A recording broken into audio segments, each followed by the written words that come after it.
Okay. We promote phony free enterprise on the right and phony democratic socialism on the left. Thus we obtain a free enterprise whose competition is carefully regulated by the bureaucracy we control, and whose nationalised enterprises are controlled directly through our government. In this way we maintain a society in which the basis of our power, legal titles to property and money, remain secure, but in which the peril of free, unregulated competition is avoided, and popular sovereignty is nullified. The democratic process is a sitting duck for our money power. Invariably, we determine the candidates of the major parties and then proceed to pick the winners. Any attempts at campaign reforms simply put the rules of the game more firmly under our government's control. Totalitarianism of the fascist, of communist varieties is no danger to us as long as bastions of private property remain to serve as our basis of operation. Totalitarian governments of both right and left, because of the vulnerability of their highly visible leaders to party rivals, can be manipulated easily from abroad.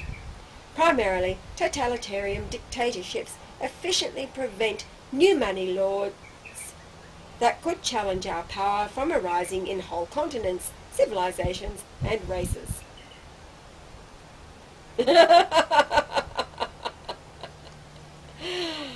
Perhaps a few words on ideology proper are in order before I conclude.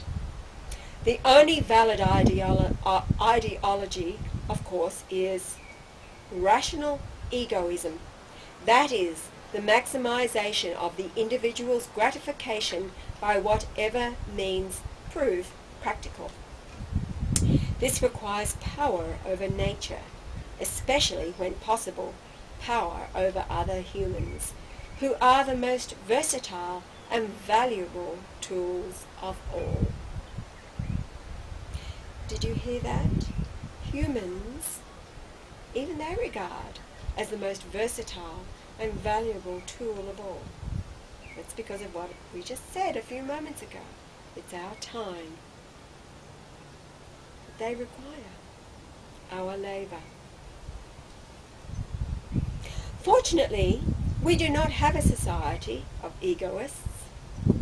Money lords would be impossible in such a society, as the mental spooks and rationalizations by which we characteristically manipulate and deceive would be a laughing stock. Under such circumstances, a policy of live and let live, or true laissez-faire anarchy, might be the only alternative. Certainly, a hierarchical order would be difficult to maintain by force alone.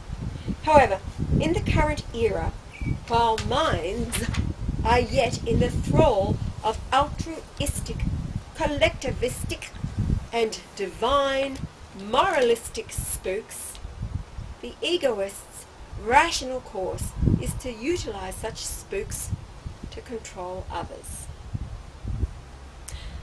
The next speaker, Professor M, will detail the key institution of our power, central banking.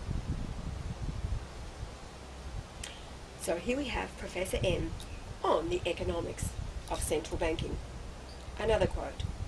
It, a bank, can take the depositor's goods, the goods that it holds for safekeeping, and lend them out to people on the market.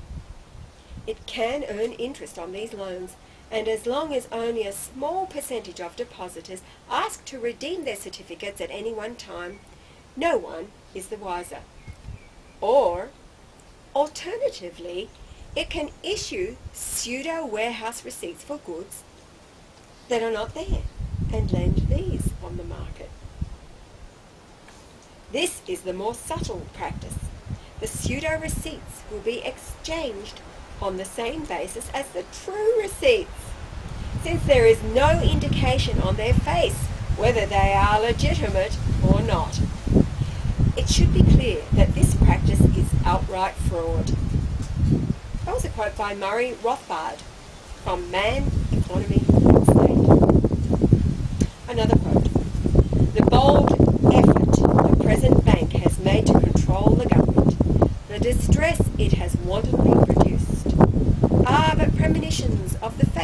that awaits the American people should they be deluded into a perpetuation of this institution, the Bank of the United States, or the establishment of another like it.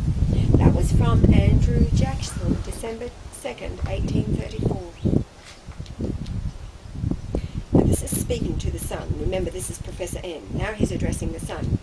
As you have a doctorate degree in economics from a great university, I will touch lightly as my verbosity allows, on facts accepted by economic science, and proceed to occult aspects of central banking.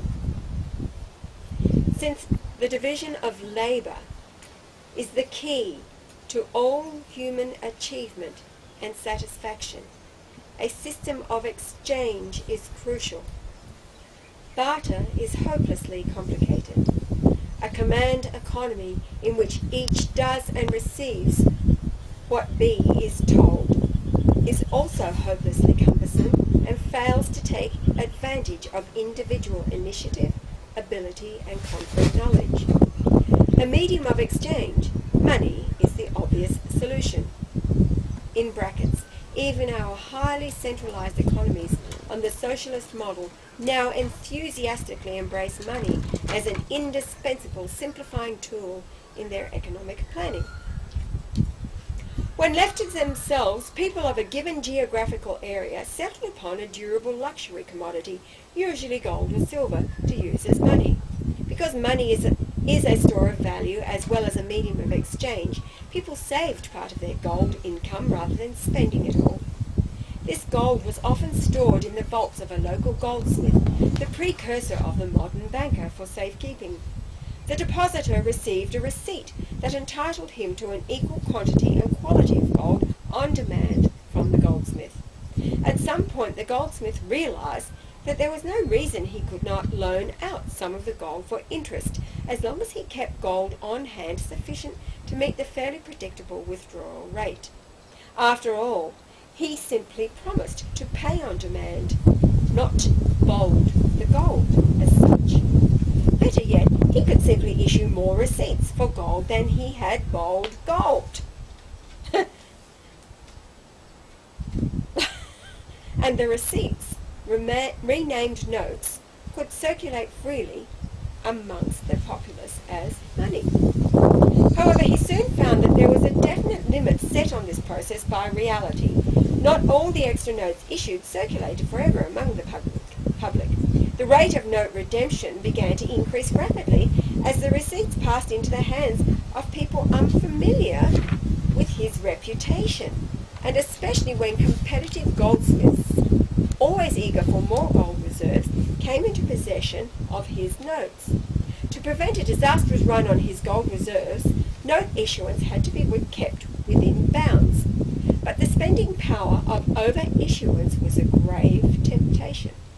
Especially relished was the power over governments, industry and merchants that the miraculous loan power of the goldsmith could obtain. Many succumbed to temptation, overextended themselves, and brought ruin to their depositors, while others slowly became wealthy bankers by pursuing conservative loan policies. At this point,